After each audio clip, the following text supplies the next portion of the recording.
একটা গল্প শুনবে শিপু? তোমার গল্প মানে আজাইরা কথাবার্তা শুধু। চুপ! আচ্ছা বলো। আচ্ছা ঠিক আছে, খুব ইন্টারেস্টিং।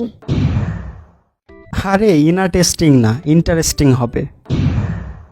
চুপ, একদম চুপ। চাঁদের গল্প শোনো। আচ্ছা ঠিক আছে, শুরু করো। চাঁদের ভিতরে একটা বুড়ি বাস করতো। না না, চাঁদের বুড়ির গল্প শুনবো না, এটা আগে অনেকবার শুনেছি। এটা আপডেট ভার্সন। আচ্ছা বলো। চাঁদের ওই বুড়ি একটা ছাগলের খামার ছিল। কিন্তু আমি তো জানতাম শুধু সুতা কাটে, ছাগলেরও যে খামার করে এটা জানতাম না। তো মূর্খ মানুষ, তুমি কি বুঝবা? আগেই তো বললাম এটা আপডেট ভার্সন। আচ্ছা তারপর? ওই ছাগলের খামারে একটা রাম ছাগল বাস করতো। আচ্ছা তারপর?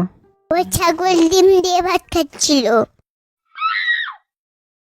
আরে ধুর, ছাগল কি কখনো ডিম দিয়ে ভাত খায় নাকি হুদাই? পুরো পুনাশ হয়েছিল কেন? আচ্ছা ঠিক আছে, কন্টিনিউ। ডিম দিয়ে ভাত খেতে খেতে একদিন চার থেকে পা পিছলে পড়ে গেল। এমা, তারপর?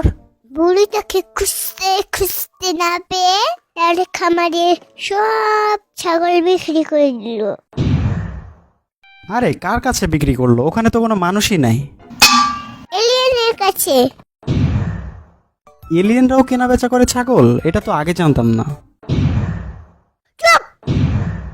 বেটি বুটো তুমি।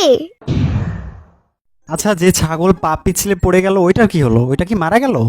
আরে না, সেই ছাগল তো আমার সামনে বাসা।